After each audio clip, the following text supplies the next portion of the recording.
aqui ao vivo, mas se tu for assistir depois, seja muito bem-vindo, seja muito bem-vinda. A nossa live hoje vamos falar sobre autoanálise. Eu estudo psicanálise, mas tirando a parte que eu estudo, e não é nenhuma vanglória, eu quis realmente estudar, eu vejo que a autoanálise é muito importante. O próprio Freud, que ele foi o pai da psicanálise, ele fez durante muitos anos a autoanálise, que é o quê? Ele ia se vendo as coisas nele mesmo que não estavam muito bem, ele ia se analisando. A psicanálise em si, ela tem um formato, né, de ser uma associação livre. Tu falas as coisas, um psicanalista te escuta num divã. Essa é a regra da psicanálise. Mas já a autoanálise é nós mesmos pararmos e pensar assim, por que eu faço isso sempre? Por que eu sempre estou rodeado com o mesmo tipo de pessoas? E no caso, se não for muito legal as relações, e sempre me acontece tal coisa. Por que eu sempre sou passado para trás? Por que eu sempre sou enganada? Por que eu sempre sou traída? Por que eu sempre, às vezes, machuco as pessoas naquele ponto? Por que eu tenho muitas reações agressivas? Normalmente são coisas que são desagradáveis, né? Que a gente tem que fazer também uma autoanálise, ou coisas que podem ser melhoradas. E aí, aqui no canal, nos vídeos, eu falo bastante sobre a questão do narcisismo, que vocês sabem já. Mas, mais do que isso, a gente fala assim, tá, ok, existe isso, ou existe esse problema chamado narcisismo, mas por que às vezes tu, como uma pessoa codependente emocional, atrai pessoas assim, ou até como codependente emocional, só és um codependente emocional, seja de qualquer pessoa. Sempre está esperando alguma validação, sempre está esperando um tapinha no ombro, está esperando que alguém pegue e te abrace, te leve no colo, não tem aquela dependência de fazer as coisas. Você fala assim, não, Lene, mas será que eu não vou conseguir lidar bem em grupo? Uma coisa assim é lidar em grupo, ter uma coisa de ser interpessoal. Mas outra coisa que a gente tem que pensar bastante, conseguir ponderar, ainda mais quem tem um histórico de codependência, é uma coisa é lidar em grupo, outra coisa peraí, eu tenho uma ideia. Uau, eu tô com uma ideia que é muito legal. Vou falar para todo mundo. Não, calado, quieto, quieta, pensa, vê os pontos, pesquisa. Não sai falando para todo mundo. Por quê? Não é só de falar para todo mundo antes. É uma coisa que tu tá já pensando em fazer, mas encontrar às vezes aquele teu amigo super querido que te ama muito. Fala assim, nossa amigo, mas você vai fazer isso agora? Tem certeza? E quando a pessoa fala assim, tem certeza? Eu falo assim, tenho! Não tenho mais certeza. Porque às vezes a pessoa que tu amas tanto e que tu prestas para ela muito valor, ela te dá algo para pensar. E nesse formato de pensar, tu acabas pensando assim, acho que eu não tenho tanta certeza assim. E aí tu acabas por nem às vezes finalizar ou nem começar o que tu falaste que queres fazer, porque a pessoa te deu uma resposta que não foi ruim, né? Foi uma resposta de amor, né? Para saber, tem certeza que queres fazer. E aí, por conta de esperar essa validação, às vezes você acaba deixando mais um plano para trás. E quantos planos são deixados para trás? Quantos sonhos, quantas boas realizações são deixadas para trás? Eu vi hoje ele é mentor, né? Ele é muito bom mesmo. Ele disse assim, se pegar algumas pessoas e sacudir assim, ó, de cabeça para baixo, vai saindo um monte de sonhos e realizações que ela só guardou para si. Ou seja, quando às vezes a pessoa não sei se eu expliquei bem, mas quando a pessoa ela reteve, mas porque, por exemplo, eu tive a ideia, falei para todo mundo, falei para alguém, a pessoa não validou, eu guardei ela para mim. Se sacudisse, se ela não tivesse falado nada antes, tivesse feito, né, com sabedoria e tal, tivesse feito aquilo, às vezes ela poderia ter realizado um sonho, feito algo interessante e às vezes por querer validação acaba por não fazer. Então, esses são alguns pontos assim, que a gente tem que pensar na questão da codependência mesmo, que ela é terrível. E aí, eu separei alguns pontos. Vamos lá. Começando a fazer uma autoanálise. Como é que podemos fazer uma autoanálise? Primeira coisa, primeira questão. Qual é o teu temperamento? Tu tens uma ideia? Pela psicologia, tem 4 tipos de temperamentos. Tem o sanguíneo, tem o colérico, o fleumático e o melancólico. Então são 4 tipos de temperamentos que eles são separados e eles são bem diferentes. O sanguíneo e o colérico são mais extrovertidos E o melancólico e flemático são mais introvertidos com diferença entre si. Não vou falar sobre cada um agora, posso falar numa outra ocasião, mas pesquisa sobre isso. Qual que é o meu temperamento? Como eu me identifico? Sou uma pessoa mais leve, uma pessoa às vezes mais, como se fosse o ar, assim, sabe? Que eu fosse mais espontânea, ou sou uma pessoa muito mais introvertida, muito mais pé no chão, e às vezes, para cada temperamento, não tem só as qualidades, também tem os defeitos. Então é muito bom saber qual que é o teu temperamento para fazer também uma autoanálise. Ai, poxa vida, por que sempre que eu tenho uma ideia eu fico lá matutando e não faço, não executo essa ideia?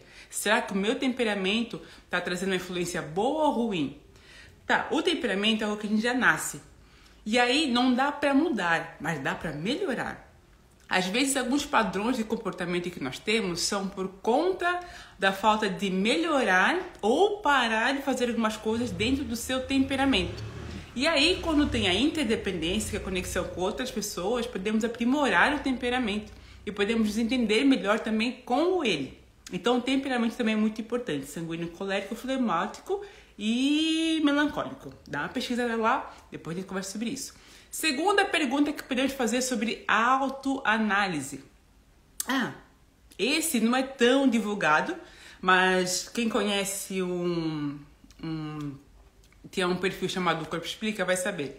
Mas eu vou falar para vocês também, que é o traço de caractere, que quem elaborou isso foi o psicólogo William Reich, que são os traços de caractere.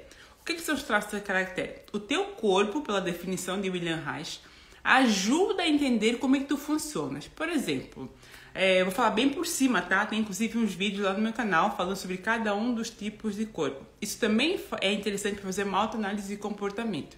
A pessoa tem tendência, às vezes, ela ser muito mais, ela fala bastante, ela precisa de muita comunicação, ela precisa de, às vezes, um carinho, precisa de um toque, ela normalmente é a pessoa mais cheinha, né? E aí, esse é um traço de oralidade. Então, temos um traço oral, temos um traço psicopata, às vezes o psicopata, não é patologia, tá? O psicopata ali é um traço relacionado com o corpo, onde ele é um corpo mais triangular, assim. Então, é um corpo que a pessoa, ela é muito mais, parece mais fria, sabe? Mais assertiva, né? Então, ela tem essa diferença aí, eu traço de psicopata. Não tô falando na ordem que ela é. Tem também o esquizoide, sabe aquela pessoa assim que parece super distante, sabe? Viaja assim nas ideias, mas não executa muita coisa, mas tem boas ideias.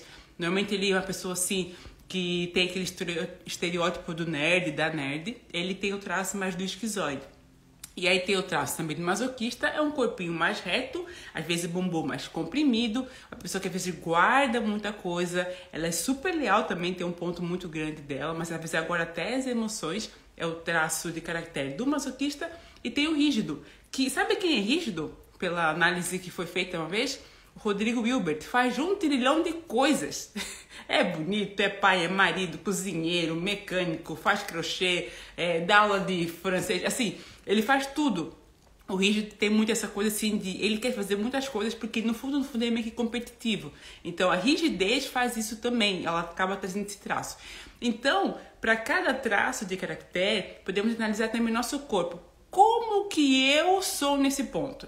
Poxa, quando eu conheço alguém, eu entro em algum lugar, olha, não é para perder. Eu vou para cima, eu sou bem competitiva. Às vezes eu compito até por um homem, por exemplo.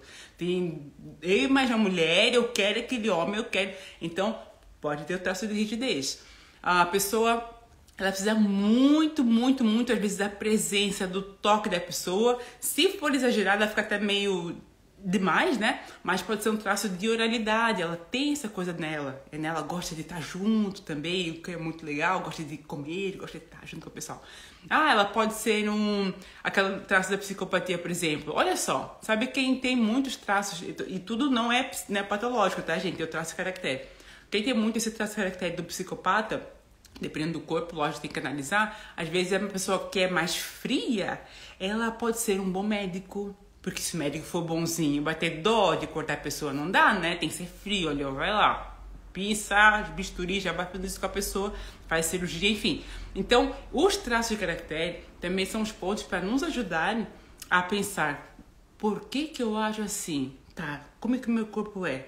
Ah, pode ser assim assado. Então ajuda muito mais a se entender e no final das contas se entender dentro do ambiente, né? Porque a gente convive com pessoas e às vezes nós estamos projetando não, estamos vendo outra pessoa, mas sempre acontece isso quando eu tô com aquela pessoa ou quando aquela pessoa assim assado. Mas por quê? Às vezes tu não tá a ver que em ti tem algo e aí acaba refletindo com outra pessoa porque tu às vezes olha para fora, mas esquece de olhar para ti mesmo, fazer uma autoanálise. Né? Tem a ver com autoconhecimento? Tem, mas é uma análise básica da sobrevivência que nós precisamos ter, que é muito importante. Outra coisa muito legal, quero compartilhar com vocês, qual que é a tua linguagem do amor? Tem um livro famosérrimo chamado As 5 Linguagens do Amor. Ele, a princípio, foi escrito para casais, mas hoje tem, acho que para adolescentes, tem para crianças, tem, preciso até ler, tem as 5 linguagens do dinheiro, parece. Mas assim, as 5 linguagens do amor, ele fala de 5 tipos de formatos que tu consegues dar e receber amor e te sentir amando e sentir amado ou amada. Olha só que legal. Um deles é serviço. Poxa vida, eu me sinto muito amada quando a pessoa fala fazer algo por mim. Sei lá, pode ser jogar o lixo lá fora, pode ser ela vai fazer um trabalho por mim. Não é preguiça, a pessoa se sente amada fazendo isso e ela também ama fazer isso. Não, deixa eu faço pra ti, né? Não, pode ser, eu faço, sabe? A pessoa quer fazer algo, ela sente que ama quando ela exerce algum serviço. É uma linguagem do amor. Até o autor, Gary Chapman, ele diz que quando a pessoa exerce isso, é como se o tanque dela fosse ficando aumentado. Só que às vezes quem está do outro lado não entende essa linguagem, então vamos conhecer um pouquinho mais. Outra linguagem, toque físico. Olha só, o toque físico é interessante, né? Tem pessoas que elas amam abraçar, um toque, sabe? Sentir pele com pele. E não é assim no sentido só de relação amorosa, conjugal, não, às vezes, sabe, tu sente assim, alguém que põe uma criança põe a cabecinha assim encostada, aquela coisa, assim, sabe, isso é tão gostoso, tu já tens aquela coisa do toque físico com importância, tu também queres tocar as pessoas, é muito legal, né?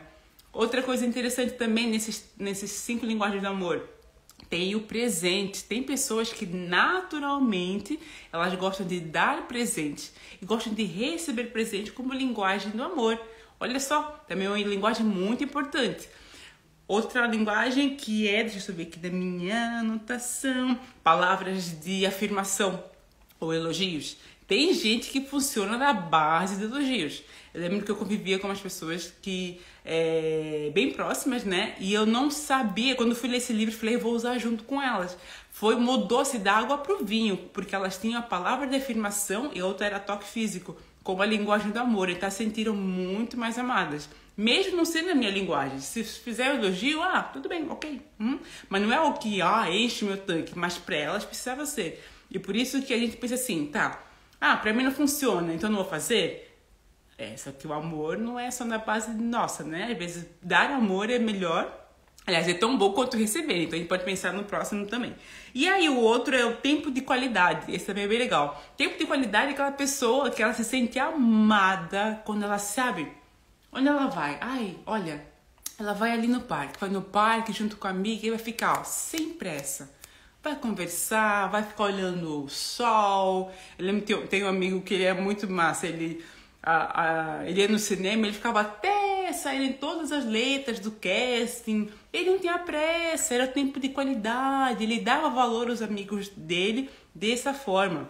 E para quem entende isso, para quem entende as linguagens do amor, consegue muito mais respeitar o outro e também a si próprio. Porque se a tua linguagem do amor é tempo de qualidade e a pessoa com quem tu convives e tu tá esperando o amor e a pessoa é toque físico, por exemplo, ou sei lá, vamos pegar um presente, se ela não tiver essa ideia, tu vai ficar lá, por favor, me dá amor. Eu tô te dando amor, te dando presente. Não, eu não quero isso, eu quero esse tempo de qualidade. Então, essas coisas têm que ser sabidas por nós, por isso que a autoanálise é importante. Aqui são algumas ferramentas, tá?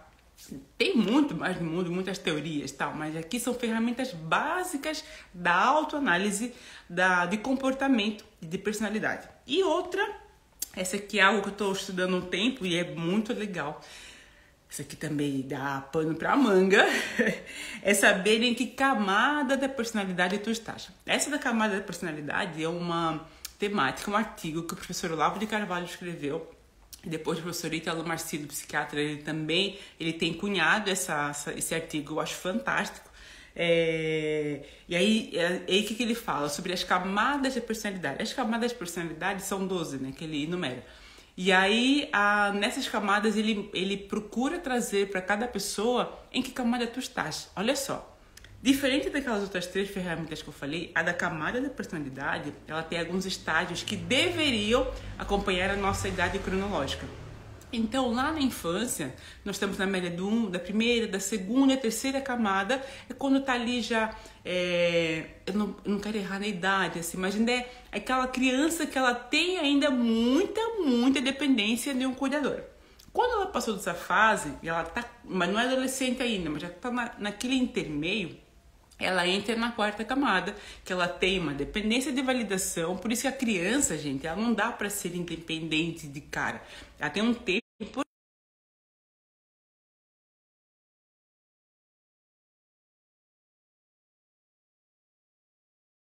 Você pegar uma criança que está totalmente fora da casinha.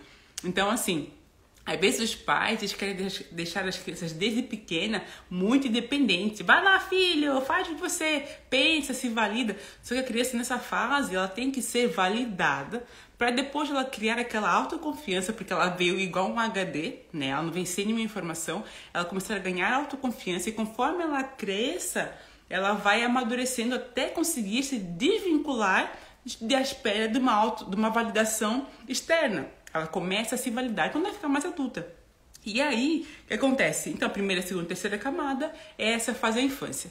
Aí que vem o negócio. Aqui nessa ferramenta do professor Olavo de Carvalho, tem a 4ª camada, que alguns de vocês devem ter ouvido, ou talvez vou começar a ouvir daqui para frente. Eu quero falar muito sobre isso. A 4ª camada é aquela camada que eu falei ali da validação, que a criança não é nem um adolescente ainda e nem mais um bebezinho, mas ele precisa dessa afirmação. Às vezes, tem muitos adultos na 4ª camada. Mas como assim na 4ª camada? Não é cronológica? Não. Esse artigo, esse estudo que o professor Olavo de Carvalho fez, ele não é baseado na ordem cronológica exata. Porque assim, vamos pensar. E a gente vai começar a pensar assim, meu Deus, eu já fui assim, já fiz isso. E muitas coisas que eu falo pra vocês, gente, é de vivência, de estudo e de ver também ao redor, sabe? Então, assim, adultos que eles são muito infantilizados, adultos que são vitimistas, adultos que estão esperando daquela validação de papai e de mamãe, adulto que já saiu de casa, assim, ele casou, mas aí ele tá ligado ainda com a mãe dele, ela tá ligada com o pai dele, com o pai dela. Adultos que ainda fazem pirraça, não é mais a pirraça de bater o pé no shopping, mas eles pirraceiam às vezes outras pessoas porque elas estão com raiva, elas não conseguem lidar com as emoções. Eu acredito, tá? Aí já é uma teoria minha, eu quero estudar mais sobre isso, mas pra mim toda pessoa narcisista tá na 4ª camada. Toda pessoa com transtorno narcisista está na 4ª camada mesmo. Por quê? O que o narcisista tem? Ele é infantil, ele é imaturo, ele tem só que ele tem um problema, né? É diferente ali da infância, ele tem um sadismo, ele tem muitas vezes a perversidade. Então, não que na 4ª camada haja perversidade, não é isso. Mas na 4ª camada é uma coisa voltada só para si. Sabe? Então é um adulto que, porque assim, a criança ainda, gente, se ela precisa de validação, ela não consegue se manter sozinha. Então ela é egocêntrica ainda, ela é voltada para si. A criança não pode ser narcisista, tá, gente? Eu tô falando aqui de ser egocêntrica. Então ela tem esse egocentrismo e por isso que eu vejo que tem muitos adultos ainda na 4ª camada. E a gente olha assim e fala, meu Deus, 4ª camada é punk mesmo. Quem fala muito também sobre isso é o psiquiatra Ítalo Marcillo, e fala assim, gente, ele é renomadíssimo. Eu falo dele tranquilamente porque são pessoas top, que a gente aprende muito, sabe? Você fala, meu Deus, tanta coisa para melhorar. Mas ele fala, ele tá cansado de pegar adulto, marmanjo, e ainda fala assim, nossa, eu não sei o que eu faço. Ítalo, ele contou até isso num vídeo. Meus pais estão bravos que eu vou mudar de bairro. Ele falou assim, você ainda conta para os seus pais que você vai mudar de bairro? Você conta o que você vai fazer? Você vai fazer uma viagem sem dar conta, você vai dar esse trabalho para eles. Então são várias coisinhas que esse adulto de ordem cronológica é uma criança de ordem emocional. Então, essa quarta camada é onde muita gente para e, incrivelmente, e triste também, é que nós, né, aqui no Brasil, temos isso aqui muito fácil. Sabe aquela pessoa que às vezes tu vai comer na casa dela e assim, nossa, a comida dela é maravilhosa, tu amas, tudo bem, ok. Só que naquele dia tu já jantaste, ou sei lá, tu não estás com vontade de comer, não estás muito bem. Ah, não, obrigado, não vou comer não. Ah, mas você não gosta? E a pessoa começa a falar um monte pra ti, ela leva tudo muito pro lado pessoal. Então essas são coisas da quarta camada. Então é bom ter isso, é bom sinalizar. Eu falei, meu Deus, será que eu sou assim? Egocêntrico, meio infantil. E essa autoanálise, ela é importante, porque você fala, não tem a ver com parte ruim, né? Eu vou falar um pouquinho mais sobre isso, mas é importante ver essa parte ruim também. E aí tem as outras camadas, né? Quinta camada seria quando a pessoa meio que acorda pra vida e fala, não, eu vou pra cima, eu vou fazer esse negócio dar certo. Se fosse pela ordem cronológica, seria como se fosse adolescente. A sexta camada já é um começo de um adulto que já quer formar algo fora dele, ele quer começar a prosperar, fazer algo de fora. E aí da sétima e oitava, a pessoa já pensa muito mais pra fora. Ela tira assim, ela sai do centro, digamos assim, porque até então ela tá centrada nela mesma, né? E o movimento ainda é egocêntrico, mas quando ela passa dali pra frente, ela pensa mais no próximo. Sei lá, eu vou chutar Martin Luther King, sabe? Que ele tá pensando nas pessoas. Até o professor cita muito a Madre Teresa de Calcutá, né, pensando no externo, mais pra parte boa, né, lógico, né, gente, não pensar naqueles loucos, assim, que a gente sabe que fizeram muitas coisas externas grandes, mas que foram pessoas ruins. Tô falando da parte importante e boa, né, sem ter a ver com a parte política, tô falando com a parte do quanto que a pessoa contribui para fora de si, né, ela faz mais pra fora do que pra si. Então, essa é a minha ferramenta muito bacana das 12 camadas da personalidade. E aí, uma coisa importante também para a gente ficar atento na autoanálise é: será que eu nego algumas coisas? Será que quando alguma coisa me vem à mente, você fala assim, poxa vida, eu fiz isso de novo? Não, eu não vou nem pensar sobre isso. Eu não vou nem colocar... Vou parar, não, finge que não ouviu nada. Aí isso é um processo de negação. A negação realmente é como a palavra diz. Você não quer encarar aquela coisa, você não quer ver de frente o que precisa ser feito e nega. E outra coisa também que acontece é a negação e também a fuga. A fuga também é às vezes um meio que assim, às vezes a gente acaba por cair nele, mas ele não podemos ficar nele. Se a gente está no processo de fuga, se tu vês que tu fazes tal coisa ou tens tal comportamento e não tá bacana, e você tá naquele processo de fugir de encarar aquele problema, tu pode acontecer o quê? Tu pode cair para um outro lugar. Namora demais ou se envolve demais com tudo. É aquela pessoa que às vezes é intensa demais, que diz que é intensa, né? Que eu já até tenho minhas dúvidas, que diz que é intensa. Então tudo fica muito intenso para ela fugir de encarar aquele problema. Trabalha demais, faz tudo demais. Porque tudo que é o excesso esconde alguma falta. Então é por isso que é importante, gente, mesmo que doa, e vai doer, tá? Sou prova viva disso, gente, vai doer. Encarar as próprias, a gente fala sombras, né? Vou falar um pouquinho mais sobre isso. Encarar as coisas que doem, as coisas que nós fazemos que são erradas mesmo. Ninguém precisa nem te falar que é errado. Fala assim, meu Deus, o que eu tô fazendo nisso? Encarar isso é ruim, mas é importante. É nisso que a gente consegue fazer uma virada de chave e começa a se atentar para os teus próprios comportamentos. Porque às vezes quem está de fora vê, mas às vezes não fala nada. E também não é obrigado a falar, né? Às vezes tu não vai mexer nesse negócio e te distrais com a vida e distrais os outros, né? E fica nessa questão de fuga. Olha, essa é uma coisa que eu também notei. Às vezes as pessoas se escondem atrás de excesso, até de religiosidade. E eu não falo de denominação, eu falo religiosidade. Eu falo assim, que é a pessoa se esconder atrás de alguma coisa que ela acredita ser santificada, mas que não é, que ela não muda, sabe?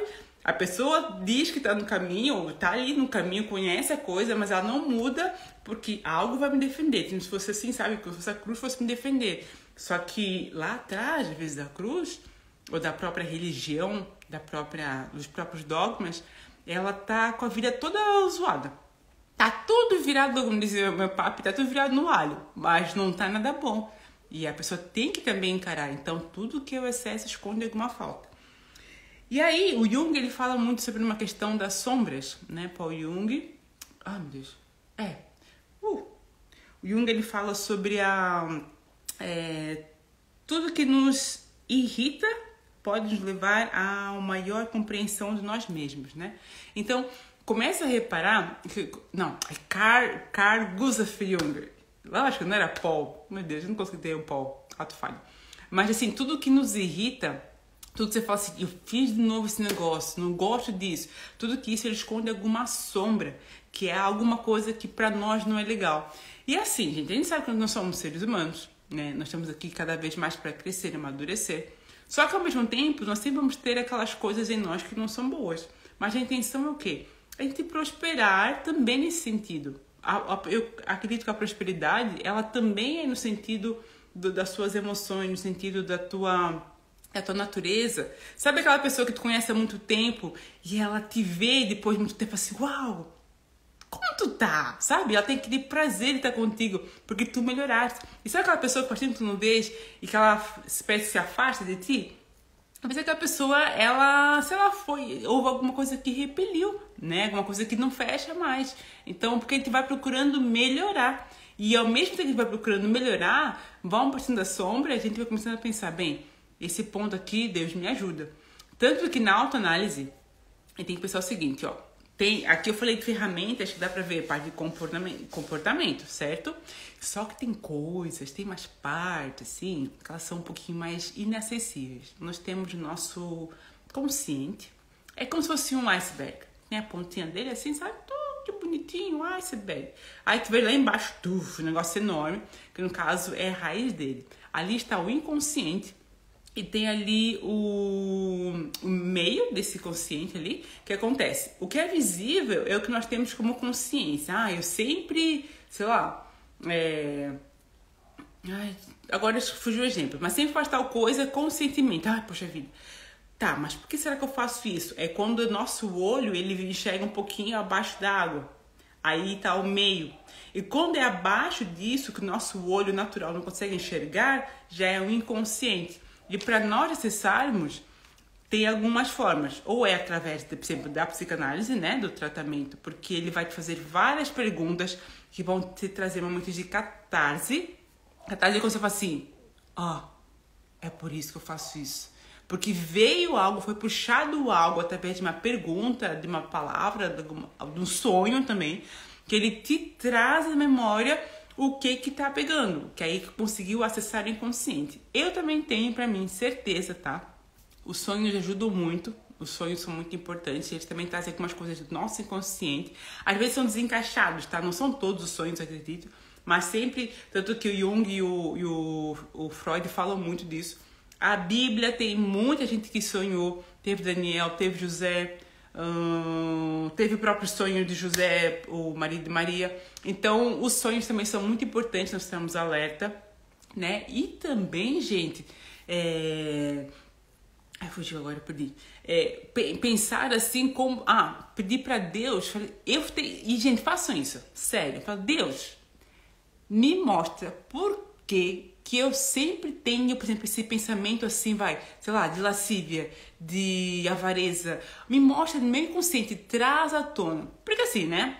Quem criou sabe como é que é criado, né? É a mesma coisa, tu fazes um vaso, tu sabes que material que tu usaste. Então, quem te criou, ele vai saber o que tá lá dentro. E Deus vai te trazendo coisas do teu inconsciente que tu não consegue acessar, ele te traz pra fora. Vai por mim, que também dá super certo. E aí, e por falar, né, no Criador, olha só, eu falei que ia pegar, deixa eu só pegar my Bible aqui. Tem um texto bíblico, eu vou só falar para vocês o resumo, mas ele tá lá em Mateus capítulo 12. Esse Mateus 12, contexto, é bom falar um pouquinho o contexto, né, para não falar bobagem aqui. Olha só como tem tudo a ver com a autoanálise. Nesse momento aqui, 12h43, Mateus 12h43, eu fiz certo? Eu fiz certo. Assim, tá. Jesus está falando sobre um sinal de Jonas, né? Depois dá uma lida lá, tá, gente? Então, mas do 12, do 43 em diante, ele fala assim, que quando é tirado um espírito do mal dentro da pessoa, o que ele faz? Ele sai rondando pela terra. Mateus 12, 43 e 45. Ele sai rondando pela terra. E aí, se ele volta, olha só que analogia interessante. E esse espírito encontra a casa limpa, a casa limpa. Peraí, não quero falar bobagem. Eu anotei certo? 12, 43, 45. É isso aí. Quando ele volta, ele vai sempre para os lugares, né? Ou seja, né? Vai retornar para casa onde foi deixada. Então ele chega e a casa estiver desocupada e em ordem. Desocupada, que é a palavra-chave. Se a casa estiver desocupada, então esse espírito mau ele volta com mais 7 outros espíritos. Vai, que assustadora. Gente, mas é verdade. Aqui, lógico, o contexto é falando de espíritos maus, mas eu pensei assim, por que não pensar nisso na nossa vida quando a gente teve esses pensamentos tão fora e aí, não, beleza, eu vou limpar aquele quarto, aí deixa desocupado e não põe coisa boa no lugar. Aí que tá o negócio interessante. Saiu a coisa ruim? Não, eu tenho muito problema com avareza, por exemplo. Eu sempre quero reter tudo, quero controlar tudo. Tá, eu vou limpar aquela casa, aquele pedaço, eu vou deixar desocupado? Não, vou colocar uma coisa ao contrário, uma coisa melhor. Eu vou começar a doar, eu vou começar a fazer algo pra fora. Eu vou lidar contra a avareza. Então não vai estar desocupada. Porque se a casa estiver desocupada, aí sim que entram depois de outros 7 espíritos. Então é interessante, né? A Bíblia é um manual assim, top de linha. E tem um outro versículo que, olha só, esse já é... 1 Coríntios, muitas vezes a gente fala muito desse livro da Bíblia, que é 1 Coríntios capítulo 11, que é muito usado para o contexto da ceia, quando Paulo fala sobre a ceia. Só que tem um versículo que eu achei muito massa, que ele tem tudo a ver com isso aqui, ó. No 28 ele diz assim, e sabendo se o homem...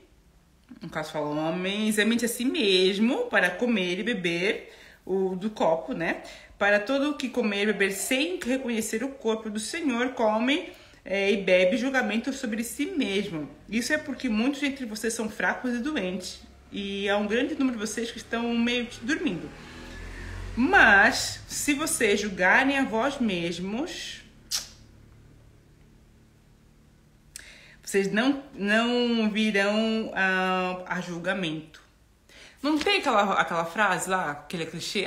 Não julgueis. Só que assim, isso aqui a Bíblia falou pra gente julgar a nós mesmos, né? Mas se vocês julgarem a vós mesmos, se eu me julgar, eu falo assim, não, realmente eu não faço isso aqui direito.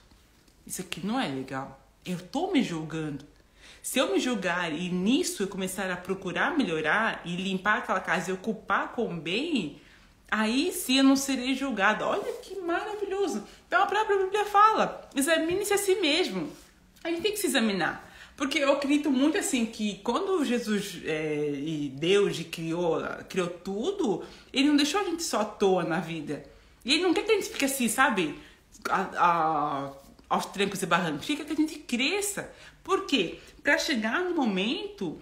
A gente começar a sair daquele... Sabe, coisa meio atrofiada? Sabe assim? Vocês sentiram assim atrofiados? Eu já me senti uma vida. Eu me sentia... Eu conseguia me ver como se fosse um Tiranossauro Rex. Sério, eu tinha muito essa visão. Eu falei, nossa, eu pareço um Tiranossauro Rex com um bracinho assim retido, um corpo grande que não se move. E quando foi começando a ser aquele processo, sabe, dolorido, eu falei, meu Deus, graças a Deus, consigo voar agora, consigo ser livre. Mas mesmo assim, é todo um processo sempre. Então, a gente sai daquele processo atrofiado e fechado só em nós, a gente começa a pensar mais para fora. Porque é como eu sempre falo, a gente quando pensa mais para fora, pensa menos em si próprio. E a vida fica mais divertida. E eu falo mais divertida não de tipo, todos os dias estou alegre, o sol está nascendo. Não, O sol nasce, na verdade, né? Mas nem todos os dias o sol tá a brilhar. Mas não, porque assim, ele começa a ver que fica mais divertida, a vida fica muito melhor. A gente sai daquele movimento egoísta, daquele movimento pequeno, sabe? Pensando mais pra fora. Então, é isso que eu falo pra vocês hoje. Se analisem, tá? Não é complicado. Vai doer. Ah, se vai. Vai ter hora que você fala assim, não vou parar. Vai doer. Mas assim, é igual uma casa. Tem horas que a gente tem que arrumar o nosso quarto, que tá bagunçado. Ah, tá legal, já arrumei o quarto. Aí quando você vai ver a garagem tá daquele jeito. Tem que mexer. Tem que mexer. E eu acredito também que não é uma coisa que é rápida. Para alguns não é tão rápida. Para alguns é rápida. Tem gente que às vezes é uma virada chave. Tem gente que às vezes leva um processo. Por isso que é bom saber as ferramentas de como é o teu comportamento. E encarar de verdade, tá, gente? Encarar de verdade mesmo. Se precisar perguntar para alguém, pergunta. Questiona. Seja aberto para ouvir também as críticas que são necessárias de ouvir. Sabe, aquele puxãozinho da orelha. Reveja, às vezes, as pessoas que, às vezes, se afastaram de ti. Por que será que afastaram de mim? Eu já fiz essa pergunta. E eu tive várias respostas. Eu falei, poxa vida. Teve coisas que não teve resposta, mas teve algumas que foram muito claras. Eu falei, olha, eu fazia isso, não era legal. Ou fazia isso. Hoje eu faço isso, que é melhor. E hoje eu atraio pessoas melhor. Eu estou com pessoas que são... que há mais saúde, sabe? Mais saúde emocional. Porque eu só acredito nisso. Pra mim é isso que Deus quer da gente, sabe? Ele não quer pessoas doentes. Ele não quer pessoas machucadas, se arrastando pela vida. Tem momentos, tem dias que é mais complicado. Sim, eu sei. Mas ele não quer a gente assim pra sempre. Né? Ele quer a gente melhore a cada dia. Porque a gente tá só de passagem, né? Então, a passagem tem que ser boa, né? Não tem que ser uma passagem ruim, uma viagem ruim na vida, né? Tem que ser uma passagem boa, tá bom? Então é isso, então faça a tua autoanálise, nunca pare de fazer, tá bom? E vai mexer, tá? Vai mexer. Se quiser um dia compartilhar, pode compartilhar, mas fica à vontade. Eu falo assim, se esse vídeo for pra uma ou duas pessoas, sei lá, que tocarem no coração e que a vida for mudar pra melhor, a gente já é grata a Deus, tá bom? Então, muito obrigada por ter aparecido, muito obrigada por tudo, pelo tempo e te espero ali na próxima live, se Deus quiser. Boa noite.